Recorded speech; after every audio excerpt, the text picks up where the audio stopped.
Allez, on revient maintenant sur le plateau pour les deux dernières parties. On va parler du Togo. Le premier sujet Togo, c'est le prix du carburant qui fait encore son yo-yo. La nouvelle est tombée dans la nuit de ce lundi à mardi par un communiqué qui a été rendu public par le ministère du Commerce, de la promotion du secteur privé et de l'industrie.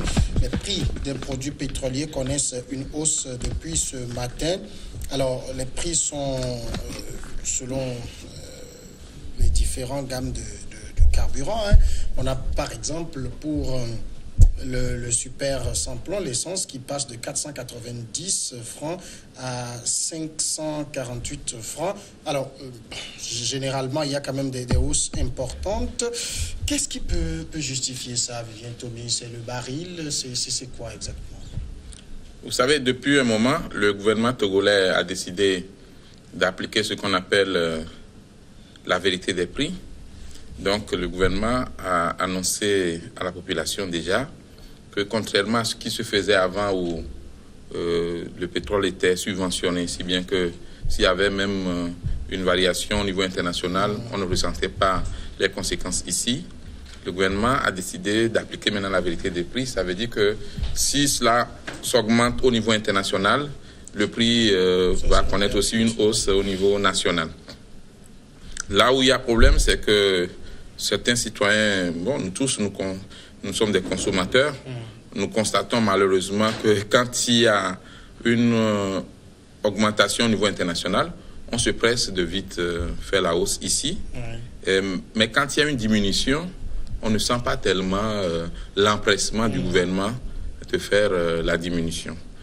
Ensuite, dans un pays où la pauvreté prend vraiment du pas, où beaucoup de citoyens tirent le diable par la queue, on ne comprend pas aussi pourquoi le gouvernement ne pourrait pas essayer, étant donné qu'on parle d'un mandat social, de trouver d'autres solutions, peut-être quitte à revenir à l'ancien système de subvention, ne serait-ce que pour cette période. Et moi, je pense que ce n'est pas très bien pour le gouvernement, à l'approche quand je dis les choses telles que je les sens, à l'approche des élections, de faire cette augmentation. Peut-être j'aurais voulu qu'on revienne à la subvention et qu'on voit un peu aussi la bourse présentement, parce que le Togo est à genoux économiquement. Rien ne marche au niveau économique. Pour beaucoup de sociétés, c'est la galère, c'est la croix et la bannière. Pour les citoyens, ce n'est pas facile. Donc, même si c'est 5 francs d'augmentation, ça va se faire ressentir dans presque beaucoup de familles.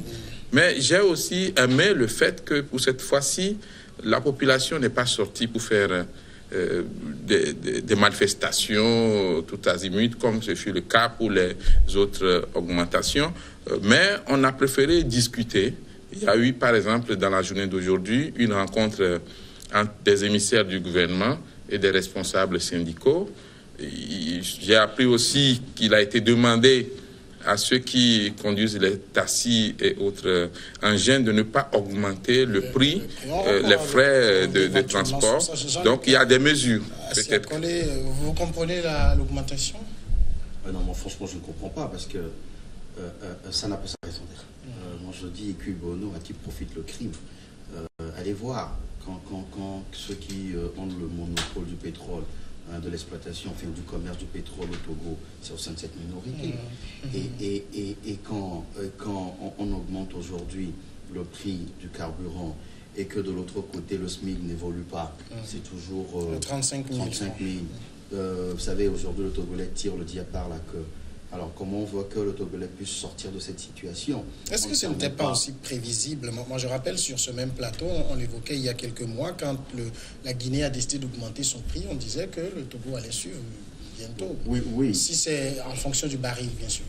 Oui, mais là, la question de savoir, est-ce que c'est en fonction du baril? Je ne pense pas. Je ne pense pas, parce que au niveau, sur le plan international, est-ce que le baril a encore augmenté? Je ne crois pas. Ah oui, parce que, en fait, par rapport au système de la vérité des prix, tu ne peux pas augmenter s'il n'y a pas d'augmentation au niveau international. Le gouvernement ne peut pas faire ce jeu. Ce serait très dangereux pour lui. Je sais quand même qu'aujourd'hui, les gens sont en train de préparer une élection qu'ils veulent organiser sur fonds. Non, je suis sérieux, sur fonds propres. Et donc, il faut se trouver de l'argent. Et donc, on veut peut-être encore prélever de l'argent sur le dos du contribuable togolais. Non, Jean-Luc, le budget des élections a été voté. Le budget est déjà voté. Le budget est déjà voté. C'était même pour 3 élections. C'était mieux de laisser Jean-Luc aller jusqu'au bout de son raisonnement. Le budget est déjà voté. Est-ce que les sous sont là? Oui, oui, bien sûr. Non. Le budget est voté. Non, le budget est voté, mais les sous ne sont pas là. Le budget sera doté. Une augmentation justifiée par l'imminence des élections ou une nécessité en raison de la fluctuation des cours du baril? Je pense que Jean-Luc a posé la question essentielle. Est-ce qu'il y a eu augmentation du prix du baril? Je pense qu'on devrait avoir cette information avant même de se présenter sur ce plateau. Si nous suivons l'évolution des prix du baril, nous aurions dû avoir une augmentation, même 2 augmentations du prix du pétrole à la pompe. Il y a eu 3 augmentations successives contenues par le gouvernement. Depuis 18 mois pratiquement, on aurait dû assister à 3 augmentations successives suite à l'augmentation effective du prix du baril. Vous auriez remarqué que avant, disons 2017, beaucoup de Togolais allaient s'approvisionner en carburant au Ghana à côté. Mais après 2017 plutôt, ce trafic s'est pratiquement arrêté parce qu'il y a eu une forte augmentation au Ghana, mais le Togo était resté sur les anciens prix. Plutôt, les Ghanéens rentraient prendre le carburant au Togo. Quand vous prenez les prix au Bénin à côté, c'est pratiquement la même chose. Le Togo avait les prix les plus bas pendant plus d'1 an et demi. Alors, cette augmentation n'a surpris personne. Moi, je suis allé vers Non, n'a surpris personne, non. Non, je dis bien. Non, cette augmentation peut s'expliquer.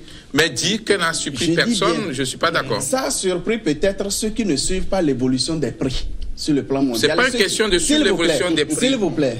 Il y a aussi la situation. Il y a aussi la situation de la population. Je vous ai compris. Je vous ai compris. Okay. Je vous ai compris. Okay. Lorsque les prix étaient bas, on n'a jamais diminué les salaires.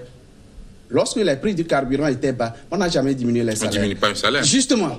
C'est pourquoi nous disons, lorsqu'on connaît le mécanisme d'ajustement des prix des produits pétroliers, on ne doit pas être surpris de cette augmentation. Plutôt, on devrait l'attendre depuis fin, ou du moins mi-2017, et fin 2017. Constat, mais de 3 mois, s'il vous plaît, ce n'est pas l'applaudir aussi. Vous n'allez pas, non, je suis en train de... L'attente, c'est pas l'applaudir. Je suis en train de faire un état des lieux. Oui, bien sûr. Vous pourrez me contester si ce que j'avance est faux.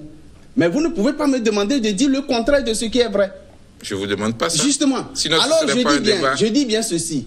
Pendant plus d'1 an et demi, le Togo avait les prix des produits pétroliers les plus bas de la sous-région. Vous ne pouvez pas le démentir. C'est parce que le chef de l'État avait donné instruction de contenir ces augmentations au plan international pour permettre aux pays, surtout aux citoyens les plus déshérités, de pouvoir supporter le coût. Et cette augmentation a été suivie de cette mesure que vous avez vous-même annoncée. Bien sûr. Le gouvernement a invité les syndicats des transporteurs à ne pas répliquer cette augmentation sur les prix de transport, ce qui devrait faire enflammer les prix des produits de première nécessité. Vous l'avez témoigné vous-même. Ce sont des mesures que nous devons constater d'abord avant de donner notre avis personnel quant au niveau de vie des citoyens. Là, c'est indépendamment du prix des produits pétroliers. Nous reconnaissons que nos salaires ne sont pas ce que nous devrions avoir, c'est vrai. Mais ça n'a rien à foutre avec l'augmentation du prix du baril qui doit... Le gouvernement et les syndicats s'étaient entendus depuis 2012 sur le réajustement des prix selon que le baril baisse ou bien ça monte. Vous ne pouvez pas le démentir. Ce sont des faits. Mais ce que j'aimerais rappeler, c'est que justement, le gouvernement devrait augmenter le prix du carburant. Mais pendant la période de turbulence, le gouvernement est très sage. C'est bien avant. Cette augmentation devrait arriver depuis janvier 2017. depuis janvier 2017, ça c'est la première augmentation. Oui. Il devrait avoir une deuxième augmentation après le mois d'août. Bien sûr. Mais le gouvernement est très prévoyant pour ne pas augmenter le prix du carburant en ces moments de turbulence. Il n'y avait pas de turbulence en janvier 2017. Il n'y avait pas de turbulence. Mais il devrait avoir une augmentation. La deuxième augmentation qu'il devrait avoir. Pourquoi vous ne vous prononcez sur la première? Aujourd'hui, le gouvernement est capable, s'il veut, de continuer la subvention pendant un temps, de l'arrêter, et ainsi de suite. Non. Mais jusqu'à quand selon vous? Mais justement, nous les citoyens, nous avons élu M. Faure Gnassingbé comme président pour nous aider à résoudre nos problèmes au niveau national. Et il le sait. Et il nous a annoncé qu'il fera un mandat social. Et étant le gouvernement, on peut décider, suivant la politique, de subventionner ou d'appliquer la vérité des prix. Donc, comme on a pu subventionner pendant un temps, on peut, connaissant bien la situation actuelle de ses concitoyens, subventionner encore. Mais là, vous n'avez pas, regardé de l'autre côté. Non, mais c'est vrai, nous le reconnaissons tous. Oui. Le niveau de vie, nos capacités économiques individuellement sont faibles. Même collectivement. Collectivement, parce qu'il y a des sociétés qui ferment. C'est vrai. Mais alors, est-ce qu'il faut donner les moyens ou non à l'État de faire face aux obligations essentielles ou non?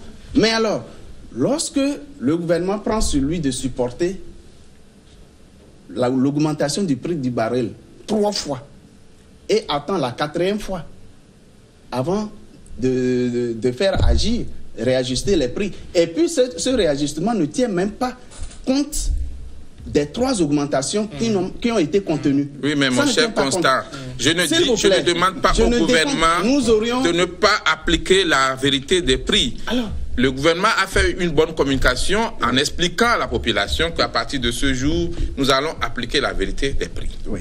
OK? Maintenant, quand il y a eu effectivement les augmentations ratées, le gouvernement n'a pas pris soin d'en informer la population. La population n'est informée que de l'augmentation actuelle. Nous ne contestons pas que dans le système de l'application de la vérité des prix, on puisse augmenter quand le baril aussi a pris de la hausse au niveau international. Mais nous disons que, étant donné que vous êtes les chefs du pays et que c'est vous qui gouvernez, et vous avez pu prendre des mesures sociales, déjà, 1 ou 2 fois, vous pouvez aussi le faire si vous voulez bien. C'est en cela que... Si vous pouvez. Voilà. Si vous pouvez, et non si vous voulez. Ils ont voulu déjà, ils ont fait. S'ils peuvent, ils peuvent continuer. S'ils ne peuvent pas, ils arrêtent. La subvention a un coût. En ce qui concerne la subvention, je crois que c'est ce que Tommy est en train de dire. Le gouvernement a déjà habitué les Togolais à cette histoire de subvention. Les gens sont tellement habitués à ça. Maintenant, du jour au lendemain, vous dites que vous ne pouvez plus subventionner. Mais comment vous voulez que les gens réagissent? Et moi, je pense que le gouvernement a l'obligation de subventionner.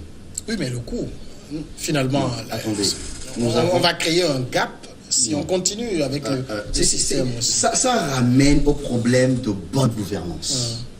Si le Togo était bien gouverné, était bien géré, les ressources que nous avons étaient bien gérées, je crois que ce problème ne se poserait pas. Le gouvernement facilement peut subventionner cette histoire-là. Mais c'est parce qu'il y a malgérance de nos ressources. C'est pour ça qu'on en arrive là. Et maintenant, je crois que le gouvernement veut aller avec la manière forte. Alors qu'on nous promet qu'on est dans un mandat social, mais jusque-là, on ne voit pas les fruits du mandat social. Donc, je pense que le gouvernement a déjà commencé cette subvention-là, qu'il continue. Oui. Pour permettre à la population de pouvoir souffler un peu. Parce que regardez comment nous vivons dans ce pays. Mais regardez la misère. Et alors, mais non, par rapport, je le dis toujours. Le Togo n'a pas l'apanage de la misère. Non, bien sûr, mais quand même. Oui, mais nous parlons de nous. Nous parlons de nous. En Guinée a donné lieu à des échauffements. C'est clair. C'est ça, les pays africains. Mais vous avez constaté qu'au Togo, nous sommes devenus sages. Oui, c'est devenir sage, non, c'est peur. Parce que tout dernièrement, quand les gens voulaient réagir, il y a eu un mort. Des gens sont tombés en 2017. Et donc aujourd'hui, les gens ont peur, les gens ne veulent plus réagir. Et donc on oblige les gens à accepter, à subir, merci pour le mot, à subir ces décisions-là. Et c'est dommage. En fait, c'est notre pays à tous. Nous pouvons décider de le peindre en blanc ou en noir. Bon, personne ne le peint en noir. Nous pouvons. On ne dit juste là que la réalité. Nous pouvons décider de donner l'image que nous voulons de notre pays. En réalité, c'est notre propre image et non celle de ce qui n'existe pas. Justement, et donc s'il faut dire ce qui est vrai. Le pays n'existe pas si ce n'est pas nous. En réalité, ce que nous disons de notre pays, c'est nous-mêmes. C'est de nous parlons. Alors, je ne voudrais pas aller m'imaginer ce qui n'existe pas. Nous sommes d'accord. On m'aurait démontré que non, cette augmentation n'est pas normale, je comprendrais. Mais comme ils disent, le gouvernement devrait continuer à subventionner, contenir l'augmentation du prix du baril. Oui, c'est l'idéal. Mais est-ce que le gouvernement le pouvait? Je me dis, s'ils ont laissé cette fois-ci les prix s'ajuster à la pompe, c'est parce qu'à un niveau donné, les capacités budgétaires du gouvernement ne permettent plus d'aller au-delà de ce qu'ils ont commencé à faire. Moi qui parle, je tente de comprendre. Je ne suis pas au gouvernement. Je ne suis pas au gouvernement. Je tente de comprendre la situation.